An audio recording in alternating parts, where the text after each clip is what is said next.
आंगनवाड़ी के श्री त्रिभुवन दत्त जी सर। जी। माननीय अध्यक्ष जी, आपने प्रदेश में कार्यरत लाखों आंगनबाड़ी कार्यकर्तियों एवं सहायिकाओं के अल्प मानदेय बढ़ाने के प्रश्न पर आपने मुझे अनुपूरक करने का अवसर प्रदान किया। इसके लिए मैं आपका बहुत आभारी हूँ। माननीय प्रदेश में लगभग 3.5 लाख आंगनबाड़ी कार्यकर्ती एवं सहायिका कार्यरत हैं, जिनमें आंगनबाड़ी कार्यकर्ती को मानदेय के रूप में 6,000 एवं सहायिका के रूप में 3,000 रुपये मानदेय मिलता है, जिसमें केंद्र सरकार का 4,500 रुपये एवं राज्य सरकार का 1,500 रुपये देय होता है। माननीय आंगनबाड़ी कार्यकर्तियों से सरकार बहुत कार्य लेने का काम करती है, लेकिन कार्य के हिसाब से मानदेय बहुत कम है। इनके काम जिसमें 3 वर्ष से 6 वर्ष के बच्चों को पूर्व प्राथमिक शिक्षा देना, स्कूल जाने के लिए प्रोत्साहित करना, 6 वर्ष से कम उम्र के बच्चों को कुपोषण से बचाना एवं उनका देखभाल करना तथा पौष्टिक आहार उपलब्ध कराना तथा मानव समय समय पर बच्चों को टीकाकरण कराना और कृमि की रोकथाम के लिए दवा उपलब्ध कराना, गर्भवती व नर्सिंग महिलाओं की देखरेख करना एवं टीकाकरण में सहयोग करना। वो उनके काम है, ठीक है, आगे गर्भवती जी मानो वो तो उनके काम निर्धारित हाँ है। पूरा मानो महिलाओं को उनको ये काम करना है।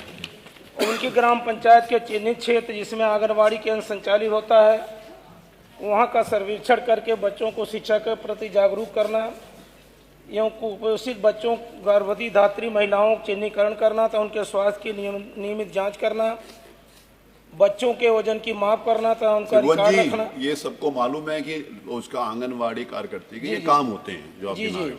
विषय यह है कि जो आपके पास उत्तर आया, आप जो उत्तर जो अनुपूरक किया जाता है वो घर से जो भाषण लाते हैं उसको पढ़ने का नहीं होता।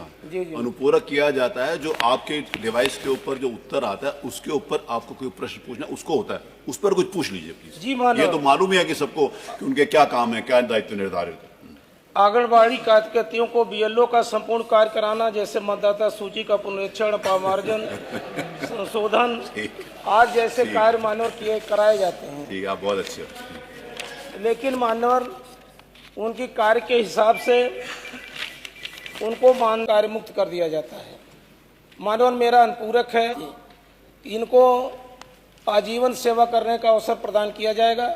यदि नहीं तो इनको कार्य मुक्त जब किया जाएगा तो क्या सरकार पेंशन देने पर विचार करेगी? माननीय मंत्री जी। माननीय मंत्री जी से उत्तर चाहिए। माननीय मंत्री जी। माननीय अध्यक्ष जी, आपका जो सवाल है उसका उत्तर मैं दे रही हूँ कि भारत सरकार की सक्षम आंगनवाड़ी व पोषण 2.0 गाइडलाइन के अनुसार आंगनवाड़ी कार्यकर्तियों की सेवाएं मानदेय पर आधारित है। वर्तमान में आंगनवाड़ी कार्यकर्तियों के बढ़े हुए मानदेय का भुगतान भारत सरकार के पत्र संख्या 11-36/2016 CDI दिनांक 20/9 हाँ ठीक है, पत्र संख्या हो गया, 2018 आगे बोलिए। पत्र संख्या बताने की जरूरत है, उसमें लिखा हुआ है। अनुसार इनको अतिरिक्त मानदेय का भुगतान उत्तर प्रदेश शासन भी जो भी शासनादेश है उसके अनुसार किया जा रहा है। धन्यवाद। प्रश्न संख्या 2।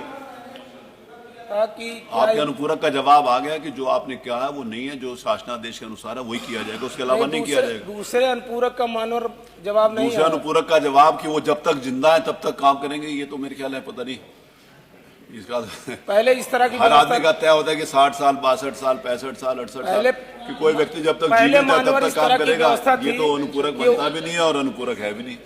ये तो अगर कार्य मुक्त कर दिया जाता है तो मानो क्या 62 साल की उम्र के बाद उनको पेंशन वो परमानेंट एम्प्लॉय नहीं है, इसीलिए उनके साथ वो नहीं है। पेंशन संख्या 2 श्री फहीम अहमद। माननीय मंत्री जी पेंशन देने पर विचार करेंगे? नहीं।